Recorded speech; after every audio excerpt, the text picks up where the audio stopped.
Ya, soal perantara tadi. Iya. Pertama, soal komunikasinya dulu lah. Kadang orang nanya, ngomong kok sama kuburan gitu. Bagi saya itu mudah sekali dijelaskan. Karena orang yang di kuburan itu kan hanya berbeda dimensi saja. Betul. Ya jangankan Allah, Steve Jobs aja bisa bikin media komunikasi untuk orang yang berada di dimensi yang berbeda, yaitu dimensi ruang. Saya bisa telepon istri saya sekarang pakai HP kok.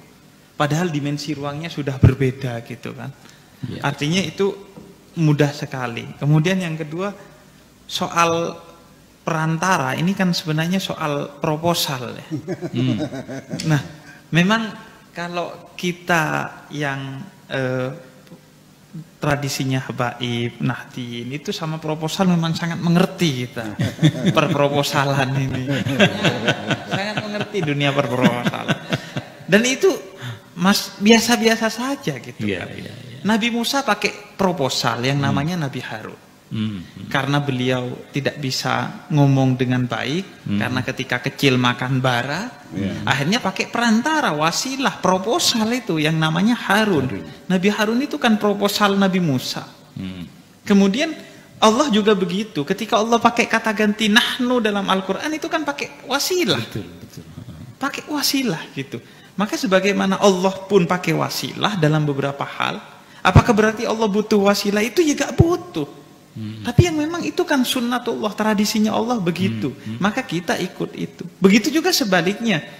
Allah bilang, in kuntum tuhibbunallah fattabi'uni yuhibbukumullah. Kalau kamu mau ke saya, mencintai saya, lewat syariatnya Nabi Muhammad. Loh, ngapain pakai syariat Nabi Muhammad? Tapi ya itu kan ketentuan dari Allah. Allah pengennya kita pakai proposal. Jadi itu ke kubu. Ini ujung-ujungnya kalau dipertanyakan kan ujung-ujungnya syafaat juga akan dipertanyakan. Ngapain pakai syafaat gitu. Nah, kita ke kuburan, yaitu kan kita lewat kekasih Allah untuk mengetuk pintu rahmatnya. Karena bahkan amal pun itu kan wasilah. Buya tadi sempat singgung, kita masuk surga kan bukan karena amal kita. Tapi amal itu mengetuk pintu rahmatnya Allah. Rahmat Allah yang memasukkan kita ke surga. Artinya soal perproposalan ini saya kira ya memang itu sunnatullah.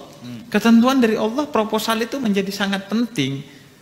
Di dunia penting, ya di akhirat juga penting proposal ini. Kira-kira kan begitu. Kemudian yang kedua juga, kenapa kita melalui para kekasih Allah itu, dan proposal ini jelas aturannya. Karena itu beberapa ulama misalnya ya, tidak memperbolehkan mencium batu nisan. Karena itu bagian dari menjaga agar kita terus menyadari bahwa kita hanya melalui mereka, bukan minta kepada mereka. Bahkan kalau kita ke makam-makam Wali Songo itu kan pasti ada tulisannya tuh, jangan minta ke kuburan. Pasti ada aja tulisan seperti itu. Itu kan untuk mengingatkan kita, kesadaran kita. Walaupun ya itu sebenarnya inherent dalam diri kita kan, pasti gak minta kepada kuburan lah. Pasti sudah tidak minta kepada kuburan kita. Dan kenapa melalui itu? Karena mereka lebih hidup dari kita. Para wali Allah itu lebih hidup dari kita walaupun mereka sudah mati secara fisik. Ya buktinya Sunan Ampel setiap hari ngasih makan ribuan orang. Ada aktivitas ekonomi ribuan orang. Iya, Sunan Gunung Jati. Sunan Gunung Jati di sini ribuan orang. Bahkan di Sunan Ampel saya beberapa kali beli barang itu di tokonya orang Arab di sana. Kemudian saya ngobrol sama mereka. Mereka itu gak percaya kepada ziarah kubur, tapi dikasih makan sama ziarah kubur gitu. Artinya ini kan soal rahmat. Orang yang tidak menyembah Allah juga dikasih makan sama Allah. Nah ini rahmat. Sedangkan saya ngasih makan istri saya saja harus ke Cirebon ini.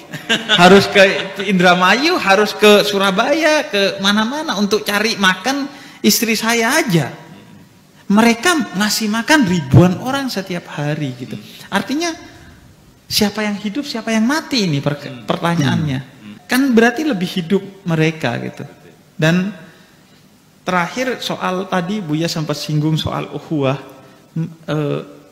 Ukhuwah itu disebutnya kan ukhuwah Islamiyah. Nah, diartikan persaudaraan umat Islam. Padahal kalau menurut saya kan posisinya kan itu sifat dan mausuf kan. Di Al-Qur'annya innamal mu'minuna ikhwatun. Dan sebenarnya uhuwah Islamiyah. Islamiyah itu sifat posisinya secara nahu. Jadi persaudaraan yang bersifat Islami. Tidak mesti persaudaraan itu antara orang Islam. Yang penting persaudaraannya bersifat Islami. Apa itu Islam? Berkemanusiaan, keadilan, cinta, tidak hianat, tidak munafik. Walaupun non muslim, kalau tidak munafik maka persaudaraannya Islami. Tapi walaupun sesama muslim, kalau urusan proposal dia gontok-gontokan seperti di Timur Tengah, ya itu tidak Islami persaudaraannya. Makanya itu saya rasa kita harus kembali kepada surat Mumtahanah 7 dan 8 bahwa mari saling berbuat baik di antara muslim, non muslim. Itu kan identitas yang nanti di akhirat lah urusan dengan Allah. Tapi di dunia ya kemarin dokter gigi saya non muslim gitu. Ya sama, saya minta kesembuhan melalui wasilahnya dokter gigi saya kan, yang dia non muslim gitu. Jadi dalam perkara-perkara itu saya kira kita justru harus fastabikul khairat, bukan fastabikul hak kan. Tidak berlomba-lomba dalam kebenaran. Kalau berlomba-lomba dalam kebenaran repot urusannya nanti. Tapi kebaikan aja. Ayo berlomba-lomba bangun rumah sakit. Ayo berlomba-lomba bangun pendidikan dan lain sebagainya. Jadi menurut saya itu kata kuncinya malam hari ini saya rasa yang saya dapatkan adalah bagaimana membangun cinta itu. Nah, cinta itu yang menyebabkan kita bisa berhubungan meskipun beda agama. Cinta itu yang menyebabkan kita bisa berhubungan walaupun beda alam. Walaupun orang itu sudah meninggal, tapi dengan cinta kita bisa berhubungan. Cinta juga yang menghubungkan kita dengan Allah pada akhirnya. Tidak utamanya pada ritual-ritual itu kan. Kadang ritual yang dilakukan tanpa cinta itu gak ada gunanya. Tadi Buya sempat singgung di sajaknya. Ternyata mereka itu babi, anjing, binatang-binatang. Dan itu Sayyidina Ali Zainal Abidin pernah sahabatnya minta, siapa mereka yang bertawaf ini? Kemudian diusap wajahnya, ternyata yang bertawaf itu kebanyakan dari mereka binatang. Tapi ada satu tabi'in yang namanya Ali Al-Muwaffaq, dia tidak pergi ke Ka'bah, tapi dihitung sebagai haji mabrur oleh Allah. Karena dia dana hajinya diberikan ke seorang wanita miskin yang kelaparan dengan 6 anaknya gitu. Artinya itu soal cinta kan.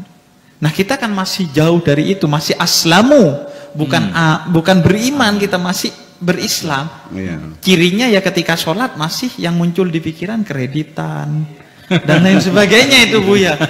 Bahkan ada kayak dulu saya ketika di kosan itu punya trik, agak kurang ajar sama Allah. Jadi saya itu kalau cari sesuatu, kalau gak ketemu saya sholat. Karena kadang kalau sholat itu kepikiran langsung, oh ada di sana gitu. Karena ketika sholat setan akan bantu kita untuk mencari sesuatu dengan mengganggu. Nah, ini setan pinter, kita harus lebih pinter dari setan. Ya memang ini sholat sengaja kok buat cari sesuatu. Akhirnya setan kasih tahu. Selesai sholat tapi setan bikin lupa lagi itu barang. Jadi gimana ya? Artinya sholat kita masih sholat yang berislam. Sholat saya adalah sholat yang masih sholat Islam itulah, belum sholat yang beriman. Karena itu cinta bagi saya adalah pesan utama dari apa yang disampaikan Buya pada malam hari ini, sehingga kita bisa beriman.